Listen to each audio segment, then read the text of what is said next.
isu terpanas tentang Holy Wings sedang melebar kemana-mana, dan memang sudah ada konfirmasi segala macam, tapi kita akan kupas lebih versi insight gue tentang masalahnya Holy Wings bersama gue di acara Komen Nakal Konak. Di episode kali ini ya gue akan membahas tentang kasus yang terjadi di Holy Wings. Sebenarnya Holy Wings tuh bukan pertama kali bikin kisruh-kisruh kayak gini. Sebelumnya juga udah ada beberapa kasusnya, cuman tuh gue agak lupa juga kasusnya jenisnya apa. Cuman gue kita akan telusuri dikit sebelum masuk ke kasusnya tentang bagaimana Holy Wings ini ada. Jadi sebenarnya Holy Wings tuh merchant yang dibikin oleh seorang dua pengusaha yang berbasis di Kelapa Gading. Awalnya tuh warung nasi goreng. Dari warung nasi goreng terus tiba-tiba mereka ngubah konsep menjadi sebuah bar. Langsung tuh dari warung nasi goreng jadi bar. Awalnya kafe, terus dari bar meningkat jadi sebuah bar, big bar lah yang menampung live music band, dan akhirnya jadilah Holy Wings. Dan baru pertama kalau nggak salah tuh pertama di yang tahu sih di Peak yang pertama di Peak yang dekat Peak Avenue, seberangnya Peak Avenue tepat persis. Terus juga sekarang udah merchantnya ada yang Dragon itu yang di Peak 2, terus juga udah beberapa di Kemang juga ada, terus yang Garrison, terus juga ada yang di Jakarta Barat ada 2 juga, sampai ke Tangerang 2 di BSD itu sebagai pusat kantor sosmednya. Terus sama yang di Karawaci yang deket sekolah gua ngajar sekarang, sama di Bekasi juga ada yang Holy Wings Forest. Kabar terbarunya adalah Pak Anies Baswedan sudah mengonfirmasi bahwa Holy Wings akan dicabut izin usahanya 12 outlet di Jakarta. Ini kan bisnisnya udah menjalar banget kayak Alfamart, Indomart nih. Cuman konsepnya kan bar untuk minuman alkohol. Permasalahannya sih katanya sih bukan karena yang kasus soal postingan di sosmed itu ya. Nanti postingan di sosmed kita bahas. Ini bukan soal yang itu. Jadi kasus ini lebih condong ke yang katanya sih mereka nggak ada izin penjualan alkohol. Itu yang dipermasalahkan sama pihak pemerintah DKI, penjualan alkohol tanpa ada izin khususnya. Jadi makanya itu pihak pemerintah DKI langsung mencabut izin 12 outlet itu sih permasalahan. Tapi kita nggak akan permasalahan yang itu, nanti kita akan ke bahasan utamanya tentang masalah di sosmed ini. Kalau gue sih bilang sangat disayangkan sih untuk respon gue soal apa yang terjadi nih, karena buat gue pribadi ini masalah dari pihak tim konten sosmednya aja udah bener-bener gue bilang mereka tuh udah keserimpet tangannya.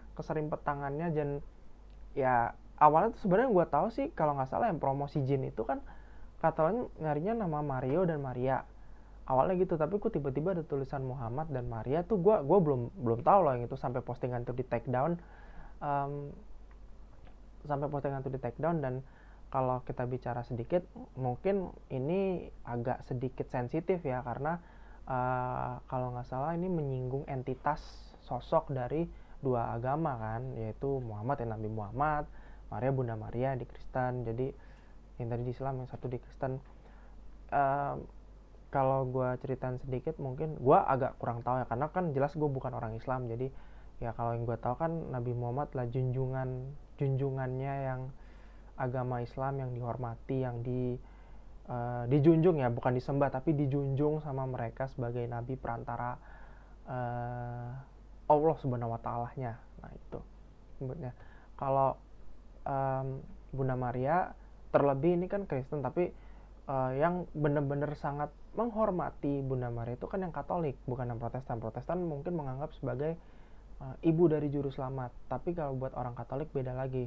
Buat termasuk even gue yang Katolik pun menghormati Bunda Maria itu adalah bukan cuma sebagai ibu yang melahirkan Tuhan kami yang sebenar-benarnya, Tuhan Yesus Kristus, tapi juga menjadi sosok yang merasakan perjalanan hidup sang juru selamat dari lahir, kemudian terpisah di bait Allah, sampai bikin mukjizat pertama air jadi anggur, sampai puncaknya adalah saat melihat anaknya sendiri dibawa ke Bukit Golgota untuk disalibkan. sampai di situ, bahkan jadi saksi kebangkitan dan menjadi ibu bagi para rasul yang menerima Roh Kudus, yang dia tidak wafat tapi fisiknya direbah, jangan ditidurkan, direbah oleh Allah Bapa sendiri, dan jiwanya diangkat langsung ke surga. Ada ceritanya itu tapi itu lebih ke cerita rakyat yang diakui secara apostolik. Oke, itu sampai situ udah cukup ya pembahasan singkatnya. Yang mau gue sorot ini adalah kenapa bisa keserimpet soal nama Muhammad dan Maria ini, padahal kalau mau tuh lebih baik kan di tokoh nama-nama entitas sosok-sosok yang lebih ke suku, misalkan Jawa kayak Surti Tejo, atau misalkan kayak karakter ya orang Batak misalkan Tobing dan Panggabean, atau orang mana lagi ya, kalau Chinese misalkan Chen dan Ling, atau yang Sunda Asep dan Iteng, bisa kayak gitu kan, kayak bisa begitu kan. Contoh-contoh itu, atau mungkin kayak karakter kayak film misalkan Rangga dan Cinta, bisa kayak gitu, atau Dilan dan Milea, bisa begitu kan. Lebih bagus seperti itu. Atau nama-nama yang lebih common gitu kan, atau nama-nama bule misalkan Christina dan Richard, bisa kayak gitu kan, lebih terasa umum dan lebih bisa gampang untuk dicarinya tanpa ada masalah kan. Kalau misalkan yang kayak tadi kan emang ya mungkin untuk pihak muslim yang konservatif, yang kaku, itu udah pasti tersenggol dikit kayak gitu, udah pasti tersinggung. Kalau mungkin pihak kami yang Kristen, yang Katolik sih tidak terlalu itu ya, karena kan memang kami tidak dianjurkan untuk membela secara radikal ya, karena kita kalau yang radikal tuh kita serahkan pada Tuhan untuk melakukan yang lebih radikal. Jadi ya kita cuma bisa membela secara apologet kalau memang ada pemahaman keimanan Kristen yang disalahkan oleh pihak yang di luar Kristen, itu baru kita bisa membela, tapi dalam perdebatan yang sehat.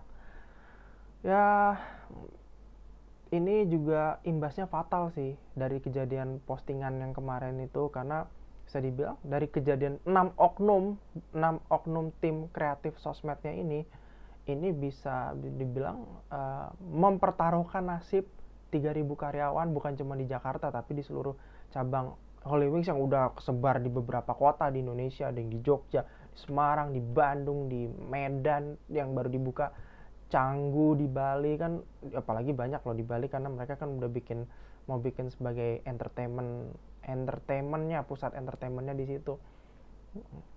Sampai kalau nggak salah tuh Bang Hotman, salah satu investornya, pemegang saham dan investornya pun sampai harus datang ke pengurus besarnya NU untuk datang suwun, klarifikasi, terus meminta maaf juga kepada publik atas kejadian yang waktu kemarin. Dan kemungkinan besar sih pasti Bang Hotman akan melakukan banding sih, lewat kekuatan pengacaranya dia akan naik banding, karena ini juga pertaruhannya kan 3.000 karyawan itu, even termasuk BK yang jadi tim kitchennya yang lulusan MasterChef, terus Don Chino juga itu kan, terus si Chef Bule, terus juga band-band yang ada yang sering udah rutin tampil di Holy Wings itu bisa jadi korban. Terus si selebgram kreatornya tuh yang si Dedek Holy sama Mr. Holy itu kan ya mereka kan juga dipertaruhkan loh untuk itu. Bahkan agenda-agenda penyanyi-penyanyi dan band-band yang mau datang ke otot-otot Holy Wings itu juga dipertaruhkan di situ. Mereka bisa aja batal, seperti waktu kejadian Dewa 19 tuh yang katanya ada masalah pembayaran gitu lah kalau itu tepatnya, yang di Kelapa Gading. Terus sama mungkin HSS mereka ya, Holy Wings Sports Show, yang kemarin sukses besar loh tuh, tinju-tinju dengan menghadirkan para petinju profesional dan para selebriti yang punya storyline perseteruan tersendiri, yang skripnya udah kayak bikin WWE Smackdown. kayak yang waktu pertarungannya duel tinjunya Nick Mir sama Dinar Candy, terus sama El Rumi dan Winston. Itu kan mereka ada storyline perseteruannya kalau nggak salah tuh, udah kayak Smackdown tuh, WWE yang udah ada skripnya. Itu bisa-bisa semua itu udah hilang, hiburan kayak gitu bisa hilang di tengah pandemi yang masih berlanjut kayak gini. Ya gue berharap sih Nick Mir, Nyai, sama Bang Hotman memang bergerak cepat mengatasi masalah ini, karena lu punya 3.000 karyawan di seluruh outlet, 12 outlet lu di Jakarta udah dicabut izinnya. Ini kan mempertaruhkan nasib semua juga kan. Kalau sampai mereka dirumahkan bahkan di PHK massal, sia-sia dong juga usaha Holy Wings untuk mengangkat sentra bisnis hiburan malam to the next level, karena kan mereka emang pengen jadi bar dan klub yang nomor 1 di Indonesia. Bahkan mungkin kalau bisa buka cabang di luar negeri, itu kan bisa jadi kayak gitu. Jadi agak sayang sih kasus-kasus remeh seperti ini jadi bumerang besar buat pihak mereka. Ya gue berharap sih mereka cepat menyelesaikan masalah ini juga. Mereka tidak lagi membuat postingan yang aneh-aneh lah. Semoga yang paling penting adalah tim kreatifnya udah harus direformasi, di reshuffle. Mereka benar-benar harus mencari tim kreatif yang kreatif tapi juga tetap ada jalur kode etiknya, di mana mereka tidak boleh membawa unsur-unsur etnis, unsur-unsur keagamaan kayak gitu kan. Itu unsur yang sensitif untuk dibahas di ranah publik, apalagi yang umat Islam, yang konservatif, rata-rata kan mereka gampang tersenggol dan tersinggung. Jadi ya emang intinya gitu. Pokoknya untuk membuat sesuatu yang kreatif kita juga harus hati-hati, karena tidak semua bisa menerima kreativitas kita. Ini bukan Amerika Serikat yang semua liberal, ini Indonesia, semua ada koridornya, ada batas-batasannya juga. Itu aja sih pendapat dari gua.